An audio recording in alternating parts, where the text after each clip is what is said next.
the President of the Republic of the Philippines, His Excellency Ferdinand R. Marcos Jr.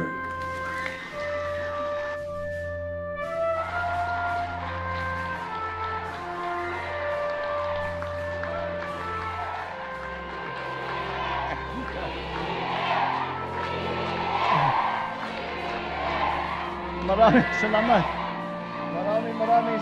Maraming salamat sa ating Secretary ng Housing and Human Settlements and Urban Development na Secretary Jerry Acusar. Please umupo na.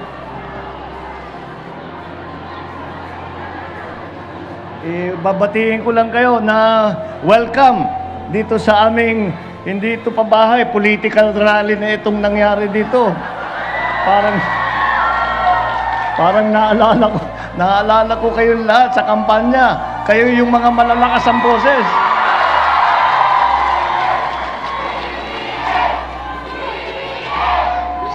Salamat sa inyong lahat. At mabuti naman at nagkaroon ako ng pagkakataon na makabalik muna ng Malabon dahil marami tayong ginagawa at kung minsan hindi tayo makalabas ng opisina, pero hindi na bale. At meron ako paminsan-minsan na nakikita ko kayong lahat. Siyempre, masarap na kayo ay makasama muli. Mga kasama ko na nagsuporta sa akin, na binigyan ako ng tulong. Kaya naman po, ay pinapaspas po namin lahat ito upang naman ay masuklian namin ang inyong pagmamahal at ang inyong suporta na ibinigay sa halalan na ngayon ay kami naman ang gagawa ng lahat upang yung aming pinag-usapan na pagkakaisa, yung ating pinag-usapan na tayo'y babangon muli ay magiging katotohanan kasama kayong lahat, kasama lahat ng ating mga kababayang Pilipino. Maraming salamat po. Babatiin ko rin ang ating mga butihing senador. Mabigat itong Malabon.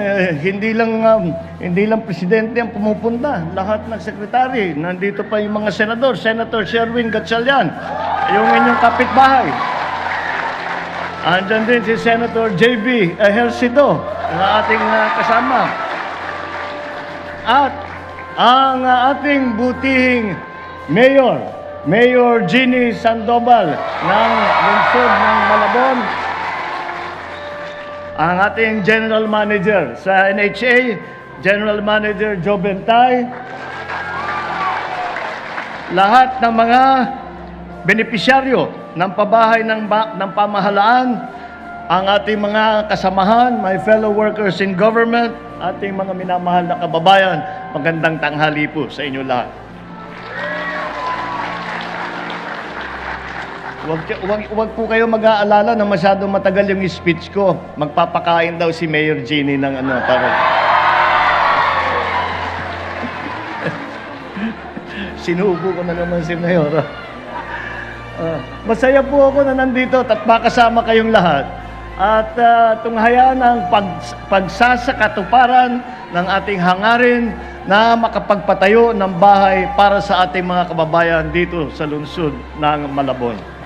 Ang St. Gregory Homes Project ay binubuo ng mahigit na 20 tiglimang palapag ng mga gusali na merong 1,380 unit na pabahay na di kalidad, matibay at ligtas. Naging matagumpay ang housing project na ito dahil sa pagtutulungan ng National Housing Authority, lokal na pamahalaan ng Malabon, iba pang ahensya ng gobyerno at siyempre ang ating kasama at partner ang pribadong sektor. Naway mas marami pa tayo mapapatayong bahay at matutulungan na kapwa nating Pilipino. Kaya't nagpapasalamat ako muli sa kooperasyon ng ating mga benepisyaryo dito sa St. Gregory Homes Project na karamihan ay naging informal settlers at dating nakatira lang sa kung saan-saan, sa waterway, sa danger zone, mga ibang lugar na naapektuhan ng mga proyekto ng Department of Public Works. Sana po ay magsilbi ito ng paalala at patunay na ang proyektong ito ay handang gumabay at tumulong sa inyong tungo sa pagunlad ng inyong pamumuhay. Para po sa akalaman ng lahat, napakalapit po sa aking puso ang pagsisiguro na maging matagumpay ang mga human settlements at housing projects ng ating gobyerno. Isa po sa mga binibigyan nating prioridad ang magbigyan ng solusyon ang napakatinding kakulangan ng pabahay dito sa buong Pilipinas. Kaya naman po ay hinamon ko ang aking sarili at ang aking mga kapwalingkod sa DHSUD, sa NHA, lalong-lalo na ang ating mga LGU na matugunan at ang mga pangangailangan ng pabahay sa loob ng aking termino bilang Pangulo. Naniniwala po ako na kaya nating makamit ito kung ang lahat ay magtutulungan, magiging masunurin sa batas at paiiralin ang bayanihan spirit ng Pilipino. Ang mga housing program na ito ay naglalayong makapagpatayo ng disenteng pabahay para sa mga kababayan natin pinaka-nangangailangan. Ito po ay inisyatibo ng gobyerno upang tiyakin na ang bawat pamilyang Pilipino ay mayroong bahay na mauuwian at matatawag nilang sarili nilang tahanan. Hindi naman po kinakailangan na ito'y maging magarbo. Ang mahalaga, ito ay matibay at nasa tahimik at ligtas na lugar. Sapat upang mamuhay ng masaya at makapagsimula ng may pag-asa na sa bawat miyembro ng bawat pamilya. Hangad din ng pamahalaan na makatulong at maibsan ang mga problemang pinapasan ng ating mga kababayan sa araw-araw na hamon sa buhay. Ang lahat ng ito ay nagsisilbing inspirasyon namin upang mas patatagin ang aming dedikasyon tungo sa pagsasakatuparan ng aming pangakong mabigyan ng disente, abot kaya at di kalidad na pabahay para sa bawat pamilyang Pilipino. Aking inaatasan muli ang NHA, DSUD, at ang iba pang mga kaugnay na ahensya ng pamahalaan na magpatuloy sa masusing pagbibigay lunas sa ating suliranin sa pabahay at tiyakin na walang sino man na maiiwanan at mapapabayaan sa ating sama-sama na pagsulong at sa ating sama-sama na pag-unlad. Hinihikayat ko rin po ang mga benepisyaryo natin dito na patuloy po ninyo suportahan ang mga programa at proyekto ng pamahalaan na naglalayong matulungan mapabuti ang antas ng pamumuhay ng bawat isang Pilipino.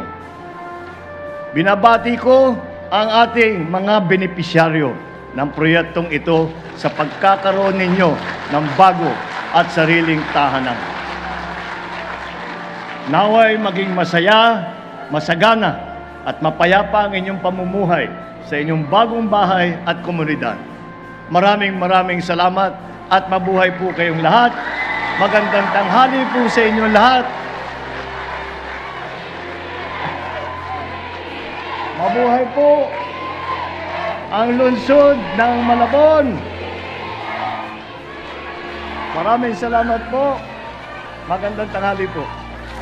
Maraming salamat po, President Ferdinand R. Marcos Jr.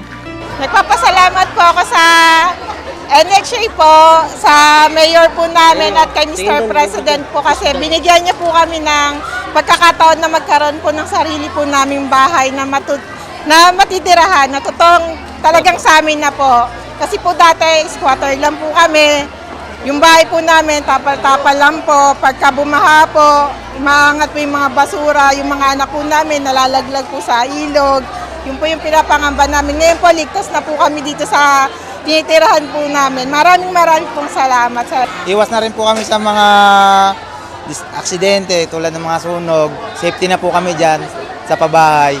Kahoy lang po kasi yung dati namin bahay. Tapos dikit-dikit lang, madali sa sunog, di ba po? Kaya yung mga anak namin mahuhulog, masusugatan, mapapakuan.